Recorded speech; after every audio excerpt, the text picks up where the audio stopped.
اس لیے کہ آپ نے مشاہدہ کیا ہوگا، معائنہ کیا ہوگا، اندازہ کیا ہوگا، جس گھر کے اندر اگر عورت نمازی ہے، دیندار ہے، جس گھر کے اندر اگر لڑکی حجاب میں رہتی ہے، پردے کے ساتھ رہتی ہے، جس گھر کے اندر بیٹی بن کر رہتی ہے، بھتیجی بن کر رہتی ہے، یقین جانے اس گھر کے اندر پھر چار چاند رکھا،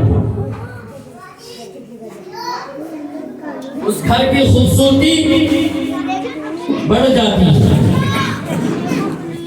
اس لیے اپیل ہے، درخواست ہے، گزارش ہے کہ ہم اپنی سوسائٹی کو، ماحول کو، معاشرے کو بچانا چاہتے ہیں، اچھا بنانا چاہتے ہیں، سدھارنا چاہتے ہیں، تو آج سے آن کر کے جائیں، آج سے تہیہ کر کے جائیں، آج سے اس ارادے سے اٹھیں کہ ہم جس یہاں بیٹھے ہیں اس میں ہمیں کیا میسیج ملا، کیا مقصد ہوا، کیا اس کا مشن ہے، کیا مرکز ہے، کیا مطلب ہے، آپ یہ تہیہ کر کے جائیں۔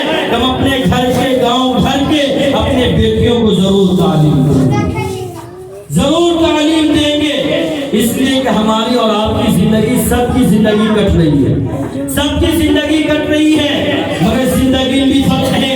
ایک کتا کی بھی زندگی کٹ جاتی ہے، ایک گائے کی بھی زندگی کٹ رہی ہے، ایک بکری کی بھی زندگی کٹ رہی ہے، ایک انسان کی بھی زندگی کٹ رہی ہے۔ سب دھیرے دھیرے جتنے بھی مخلوق ہیں اپنے موت کا لوہا بننے والے ہیں، دھیرے دھیرے قبر تک پہنچ رہے ہیں، مگر زندگی میں فرق ہونا چاہیے، گزارنے میں فرق ہونا چاہیے۔ اللہ تبارک و تعالیٰ نے جو ہمیں 18,000 کا مبیش مخلوق میں اشرف المخلوقات کو نعمت دیا، جو خطاب دیا، جو ہمیں اشرف المخلوقات کہا، ہماری زندگی بھی اشرف المخلوقات جیسی ہونی چاہیے، ہماری بھی زندگی اچھی سے اچھی ہونی چاہیے، بہتر سے بہتر ہونی چاہیے۔ زندگی تو کوئی بھی کاٹ لیتا ہے، مگر یقین جانے اگر ہماری زندگی کے اندر اگر ایجوکیشن ہے، ہمارے گھروں کے اندر تعلیم ہے، ہمارے گھروں کے اندر اگر دینداری ہے، ہمارے گھروں کے اندر پردہ کا حساب ہے، یقین جانے آپ کا نام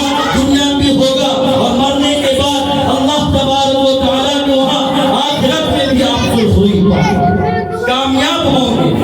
جس کے لیے سب سے پہلے ہم سبوں کو تہیہ کرنا ہوگا، ارادہ کرنا ہوگا، عزم مصمم کے ساتھ، پختگی ارادے کے ساتھ۔ آنے کا مقصد کیا ہے؟ مقصد اور مقصد یہی ہے کہ اپنے بیٹیوں کو پڑھائیں، اپنے لڑکیوں کو پڑھائیں۔ جس پروگرام میں بیٹھے ہیں، جس مجلس میں آپ بیٹھے ہیں، جس محفل میں اکٹھا ہوئے ہیں، آپ کے پیچھے بینر لگا ہوا ہے جامعۃ الصالحات اسکول کے نام سے، یہ ہمارے اور آپ کے مستقبل کے لیے چراغ ہے۔ یہ جامعۃ الصالحات، یہ جو بینر پیچھے لگا ہوا ہے، یہ یقین جانے ہماری اور آپ کی زندگی سدھارنے کے لیے لگا ہے۔ اس لیے ہم اور آپ یہ تہیہ کریں، ارادہ کریں، ہماری بیٹی، ہماری بھتیجی، ہماری بھانجی، ہماری جو بھی گھر کی ماں بہن ہے، اسے پڑھائیں۔ زندگی اس کی بھی کٹ جائے گی، ہماری بھی کٹ جائے گی۔ اس لیے اللہ تبارک و تعالیٰ نے قرآن پاک میں ارشاد فرما دیا، قُلْ هَلْ يَسْتَوِي الَّذِينَ يَعْلَمُونَ وَالَّذِينَ لَا يَعْلَمُونَ۔ ایک عالم کی بھی اور جاہل کی بھی ہر ایک کی زندگی کٹ رہی ہے، مگر زندگی میں فرق ہے کہ جو جاننے والے ہیں وہ نہ جاننے والے کے برابر نہیں ہو سکتا، جو علم والے ہیں وہ جاہل ان کے برابر نہیں ہو سکتا، جو ایک پڑھا ہوا اور ان پڑھ دونوں برابر نہیں ہو سکتے۔ زندگی کٹے گی، اگر پڑھ لیتے ہیں تو اچھی زندگی، اگر نہیں پڑھاتے ہیں تو پھر وہی نیچ ہوتی رہے گی۔ اس لیے ہم آپ لوگوں سے اپیل کرتے ہیں، درخواست کرتے ہیں، گزارش کرتے ہیں کہ اپنے اپنے بچیوں کو، اپنے لڑکیوں کو اس ادارے میں، اس مدرسے میں، اسکول میں ایڈمیشن کرائیں گے۔ اللہ تبارک و تعالی ہم سبوں کو انہی چند سطور پر عمل کرنے کی توفیق نصیب فرمائے۔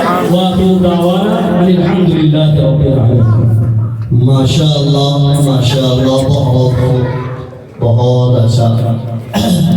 اللہ تبارک و تعالی آپ کو